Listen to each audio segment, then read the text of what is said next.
please welcome our speaker without any further ado, Farah. Thank you, Sean. Appreciate that. Thanks so much for coming out. Great showing. Appreciate that, too. July 2nd, middle of the summer. It's great to have you here. Well, we're talking about the celebration of the Declaration.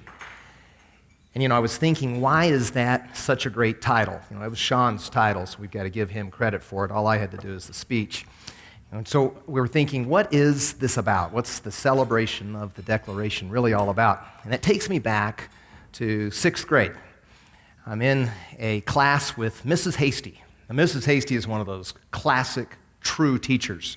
She wanted to make sure that you knew she was in charge. She threw erasers, the little eraser on the chalkboard, at students when they got out of hand. Awesome teacher. She made sure that you knew that she was the one that was running the show. And everyone that came out of Mrs. Hasty's class talked about later how she was one of their favorite teachers. One of the things she made sure is that all of the students understood the reason for the Pledge of Allegiance. And I could remember in the 6th grade pledging allegiance to the flag, and I'd get a lump in my throat. I'm in the 6th grade, and I'm feeling all this patriotism welling up within me, feeling like I'm part of something incredible and special, and at this unlimited opportunity that's out in front of me. I'm 80 pounds at this time, and thinking about whatever my future might hold. I might be able to mow lawns, or who knows what I'm going to be able to do. Giving this Pledge of Allegiance that was required in this little classroom was part of the dimension of what I grew up around, which was an honor toward what we had and what we have in this country that was provided to us that was super special. So we're going to talk about that for just a little bit this morning, but it all dates back, or this evening, it all dates back to June of 1776. Now, we'd already been at war, and we were already fighting in certain quadrants of the country, but there were very strong opponents to what we were doing. There were those who had such a strong sense of loyalty and honor for authority that they felt like it was really wrong for us to not try yet one more time to reconcile and make it work out with our parent and with the king and with the British Empire. But there was this debate about whether it was okay to debate independence. And they were maneuvering politically to determine whether or not that was all right. And it wasn't up until June 2nd that they were 6-6 on whether it was okay to debate whether or not we're going to have this independency. And so you're only a month before they actually get this approved. Now, June 2nd, it's 6-6 with New York abstaining, courteously. They weren't able to give you one opinion or the other because their group, their delegation hadn't gotten together and hadn't figured out what it was that they were going to allow them to vote on. And so John Hancock had to make the approval that, okay, it's all right to debate. So he broke the tie. Now, with Dickinson, he's the fellow out of Pennsylvania that was really opposed to the whole idea of independence. He crafted a real clever element to this resolution that Lee was just about to introduce. On June 7th, Lee from Virginia came in and introduced this resolution. It read like this: Resolved, these united colonies are, and of right, ought to be free and independent states that are absolved from all allegiance to the British crown, and that all political connection between them and the state of Great Britain is and ought to be totally dissolved. So that's what he introduced, and now there was going to be a vote. So Dickinson says, I make a motion that since all of us would have to be willing to die and send our kids to die to win this revolution, that it has to be unanimous. And so Adams says, we can't do unanimous. There's no way we'll win unanimous. And so his friend and fellow supporter Hancock says, yeah, we're going to have to make it unanimous. Otherwise, this will fall apart. So now what's Adams going to do? This whole thing could fall apart. And John Adams is truly the cheerleader for independence. And so he comes up with a clever idea. We've got to have a document to explain what independence is. And we go, John, we don't need a document to explain independence. We've just got the resolution from Lee. We all know what it is. We don't need another document. Let's just vote on it. he said, no, we need a document. We need to explain it to the army. They need to understand it. The people need to understand it. And if we're going to try to get money from other nations, they need to understand it. So we need a document. We need to explain it. And then Ben Franklin gives his famous speech on us being a less refined but more industrious people, and therefore the spirit of the people themselves are deserving, at a minimum, of an explanation for why they should be independent. And so they all acquiesced to 70-year-old and said, all right, we'll let you do this. And so on they go with putting this document together, but they kind of ridiculed John Adams, saying, so who's going to write this document? John. So they come up with a committee. You got John Adams, you got the very quiet and reserved but exceptional writer, Thomas Jefferson. You've got Livingston from New York and Sherman from Connecticut, and of course Ben Franklin. And so that's the committee. And so now who's going to actually write the document? They all say John Adams should. He's the most scholarly, and he's the one from Harvard, and he's the one that talks the most. And John Adams, who's the short, bald-headed guy, and he's the type of guy that could come in a room, and if you didn't know who he was and you were neutral toward him or respected him and thought he was a good man, by the time he left the room, you wouldn't like him anymore. He was just that kind of a guy. He just sort of had that kind of personality that would rub you the wrong way. He was very intense. They called him arrogant and brash, but he was a big enough man in his short body to say, everybody doesn't like me. So if I write this document, nobody's going to accept it. It's going to have to be the fine gentleman from Virginia. And so he won the argument and convinced Thomas Jefferson to write it, who did not want to be the author of it. So he wrote it, but he had already written it. Years before, he had already put all these ideas down because he had already thought through this. And after he wrote it, John Adams said, this is an incredible document, but it didn't come out at the end the way he wrote it. The reason is there were all these edits.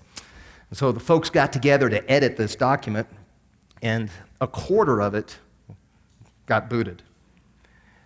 So 1/4 of the words were removed. Thomas Jefferson actually was offended by that. He said, yeah, you got to be kidding me. I wrote this really well.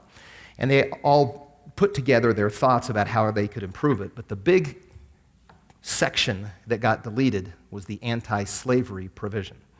The provision that Thomas Jefferson, partly out of a guilty conscience, wrote and said, we've got to get rid of having slaves. And of course they said, Thomas, how can you say this? You've got slaves. You still own them. He says, yeah, but I'm going to get rid of them. I'm going to set them free. It's coming. And so this was an interesting time in world history. These were extraordinary men, but in some ways they were very, very ordinary. It could have come out a lot differently. And so here we are, June 10th to July 1st is the document writing, some political maneuvering, some folks trying to get their votes for independence and others trying to get votes away from it. Not that politics has anything to do with anything we're involved in today, but back then they were political. And interestingly, there was some movement toward independence from the states that were against it on the basis of something that was magical, on the basis of something that was bigger than what they were mostly interested in, which is preserving their own property at the time. Because most of the folks that were in positions of power had some connection to the throne, and that royalty was beneficial to them economically. So anyway, July 2nd is the big day that there's the vote. But the real start of that vote is July 1st. July 1st, South Carolina says, we are not going to vote with you unless you absolutely commit to taking out of that document over there all the anti-slavery provisions. And so South Carolina said, unless you do that, and I'm going to take the rest of the South with me, we're not going to vote with you. So John Adams was really ticked off at this. He said, I can't believe this. You can't tell me this is a real declaration of independence if you can't set everyone free. If we're talking about freedom and liberty, we've got to be talking about freedom and liberty for everyone. You can't decide who is and who isn't free. That's against the whole concept. And Ben Franklin just convinced him and said, look, we're going to lose this battle. We're going to have to circle back and get this later. But if we don't get South Carolina, we don't get a country. And so we're going to unfortunately have to compromise. And so July 1st, they postponed the vote to July 2nd. Now keep in mind, this is where the confusion is. July 2nd is not the date of the Declaration of Independence. That's the date of accepting Lee's resolution from back in June 7th that I read to you. That one sentence, resolved, we're independent. That resolution is what's voted on the 2nd, July 2nd. And so it's dramatic. It's got to be unanimous. It's 237 years ago today. And you can just think of the room. All of that sweat, all of the heat, all the maneuvering, all the political management, the fact that South Carolina has just made John Adams really ticked off, and they got their way and pushed him over. And that's the dimension. It's not like this warm and fuzzy, oh, we're all in this together. It's a gritty, involved endeavor up to the very end. And so Rhode Island is still on the fence because it's 1-1. The third guy that's in the delegation from Rhode Island is old and dying, but he is for independence. And so they rush off to get him and bring him back so he can vote and they can win 2-1, Rhode Island. New Hampshire says yes, Massachusetts says yes, Connecticut does. New York abstains, courteously. They still hadn't got authorization. They're a week late. You want to know why the Yankees are always in a hurry? They're still just trying to make up for not being able to vote yes to the actual proposition, the resolution to declare our independence. So then we have this fella, Rutledge from South Carolina, who had his way with the anti-slavery part getting taken out. He votes yes. Pennsylvania is not won over yet. It's July 2nd. Dickinson still wants his royalty. Morris has no courage whatsoever, and he's going to do whatever Dickinson tells him to do. So Franklin figures out a way, and we don't know exactly what the specifics of the bribery looked like, or blackmail, or threats, but they got them to abstain. And if they didn't abstain, we wouldn't have the independence that we know. And so we just barely won Pennsylvania, narrowly. And so the drama of what it took for us to get from where we were to where we are is pretty amazing. But we got 12 yes votes and 0 no votes and 1 abstain from New York. And so that resolution passed. So now you've got the Declaration of Independence, and it's not 100% finished. It's mostly finished. And so now it's July 2nd, July 3rd. They're kind of working through the night, final edits, and everybody's contributing their little piece, partly because they want to be a part of this historic document. It's like, this is really happening. Adams thought they were going to make the national holiday July 2nd for obvious reasons. That's when we voted for the resolution. But the document itself was celebrated. Why was the document itself celebrated? Not the legal resolution that we resolve that we are to be free from Great Britain, but the document that by itself is just a piece of paper with some signatures on it. And so this document goes through some improvements to sentence structure, again, at Thomas Jefferson's chagrin. How can you improve one of Thomas Jefferson's sentences? They eliminated some redundancy, mostly minor edits, but on July 4th, everything's approved. The little clerk, McNair, runs up and rings the bell, and there is some discrepancy historically on what happened, on how many signed it that day. We know they all didn't, because some we know signed it August 2nd, later, when it was actually delivered, and one guy signed it even after that. But it seems like about 34 signed it that day, of the 56 that signed the document. And so it's signed, and this dream of independence is now ready to publish. And they go and they print out some 200 copies and distribute it. July 9th, George Washington reads it to his troops, and they all say, yeah, we're going to quit drinking when we fight, and we're going to actually fight. And it changed things. It made the dynamic better. And so what was this dream of independence all about? And why did we celebrate the paper that has the signatures on it versus the actual resolution? What's that dimension? Well, we were reluctant to revolt. Most people were raised in a mindset and under a paradigm of respecting authority. You'd have to have many iterations of authority doing something bad in order for you to rise up against it.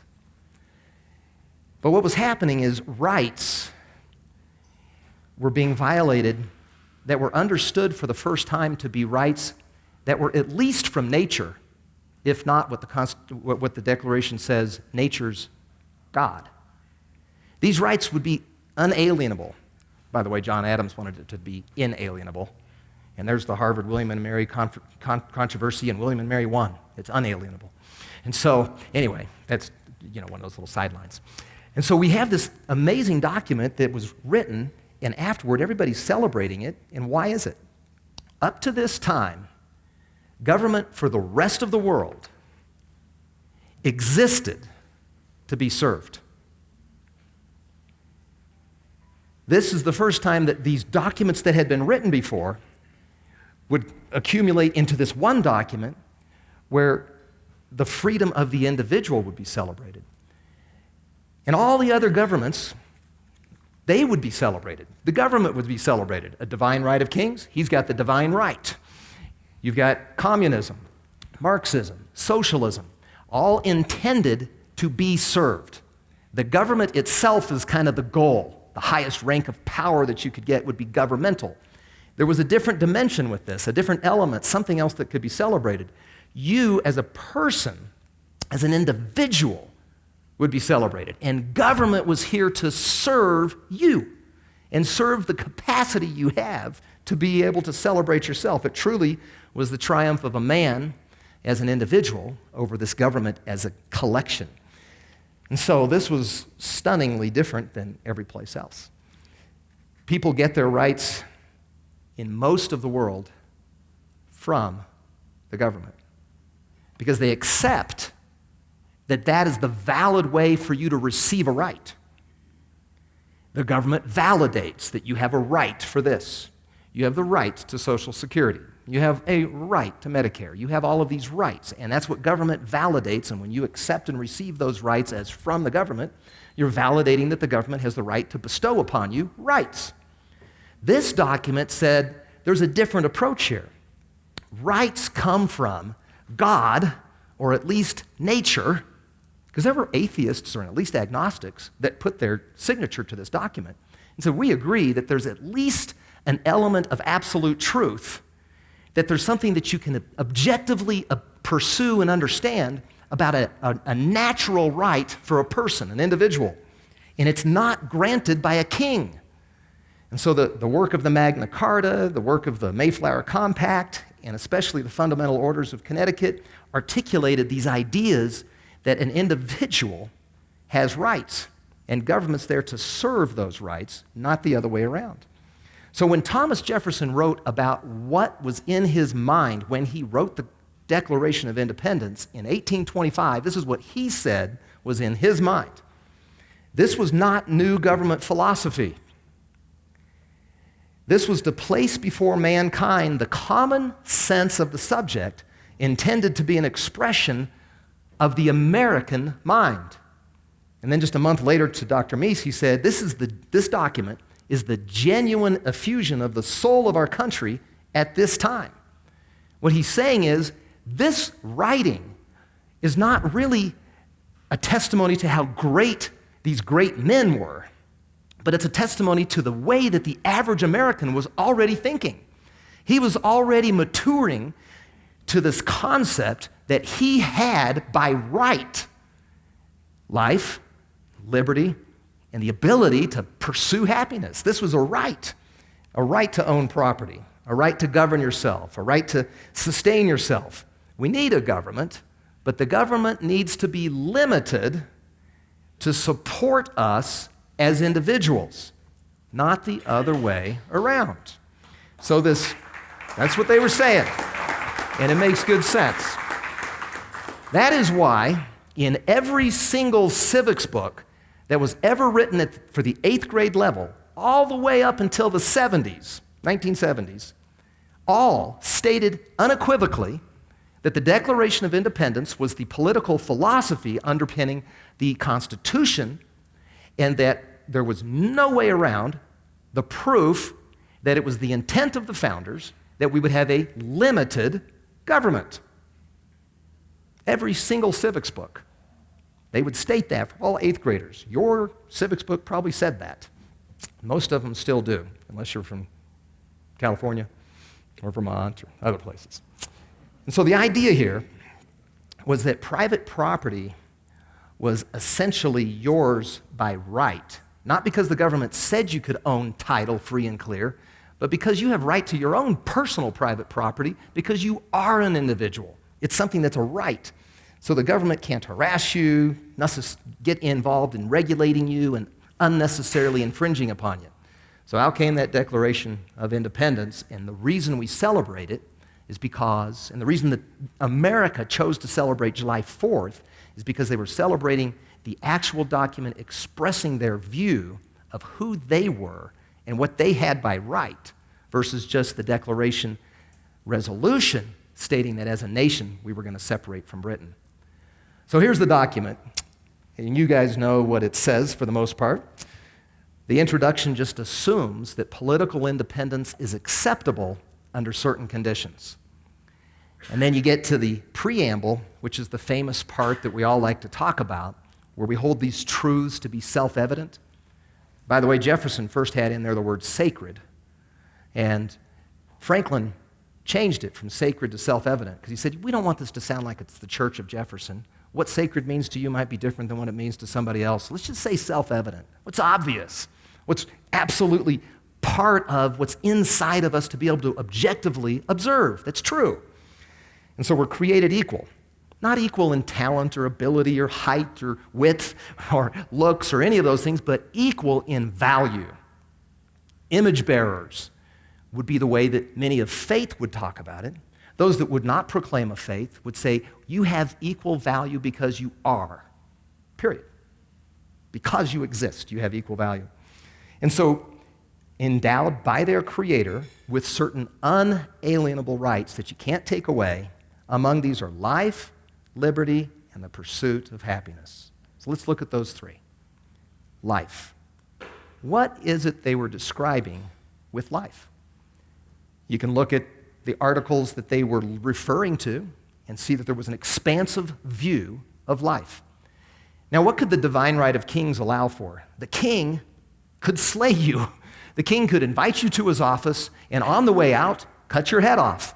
And he had the right, because he was king, to take your life, whether it was just or unjust. This concept was that no government has that right, but they also can't take away from you what you determine is the benefit that you're giving to yourself for your own self-sustenance. And so they can't take from you anything that you have by existence, by who you are. And so you shouldn't be in fear of the government interfering with your life, the very possession of what you have. So life was valuable because without life you don't have private property and everything else is meaningless. And so the government can't take your life if you're an innocent citizen. And they can't infringe upon how you choose to live your life. Liberty meant the freedom to go from point A to point B freely without any questions from the government. You wouldn't get any emails from them back in 1777 on why you were going from Virginia to Pennsylvania. Now, that was not always a true concept. The government had thought of itself as having the right to interfere with travel and be able to infringe upon your right to move freely and to do what you pleased. Liberty meant that you'd be free to worship however you wished. Many places in many parts of the world demanded that you worshiped in a certain way, had a certain denomination or a certain type of faith or a certain way to go to church. And this new declaration was saying, you're free. You can do that however you want to or not at all. Free to work where you want. Free to marry whom you wish, free to express yourself in a manner that you want to. Basically a slave to no man, not under anyone else. A king could coerce you. Here, no king can set himself up as a god to coerce you and physically constrain you. You are liberated. You're free to agree, free to disagree, free to cooperate, free to go it alone. You're not free to murder, because that would take away the freedom of someone else's right to life. And so it makes total sense. And then you have the pursuit of happiness. Now, this is interesting. The pursuit of happiness has academic support to it. It's broader than sometimes we might think. You can pursue art, you can pursue business, you can be a volunteer. You can choose how you want to define happiness, and you can pursue it. Now, there's no guarantee you're going to get it. There's nothing in the Declaration of Independence, nothing in the Constitution that says we as a government will help support you accomplishing whatever you define as happiness. We're not going to make you happy, but you can pursue it. You can go after it, and you can define it any way you want. But it's interesting that we have pursuit of happiness versus property. Now, first, that kind of bugged me.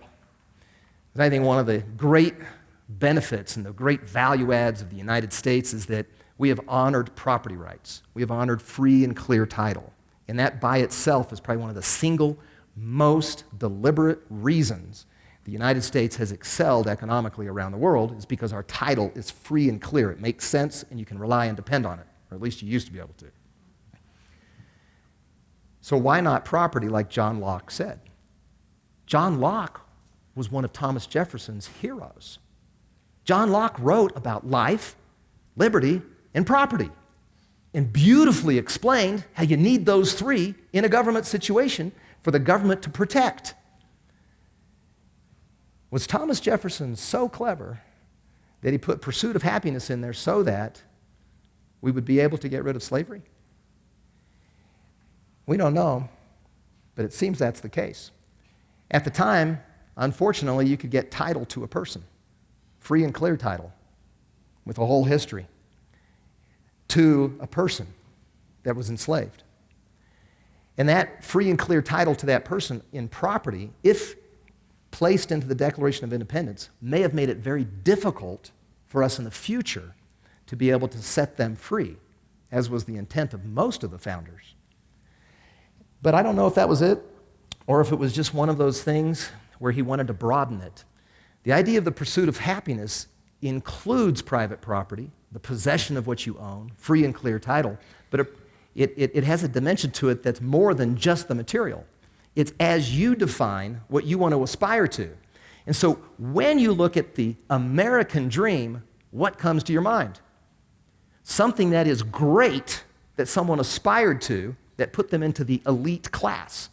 The American dream, Henry Ford, starts out with nothing, is very challenging kind of a guy to be around.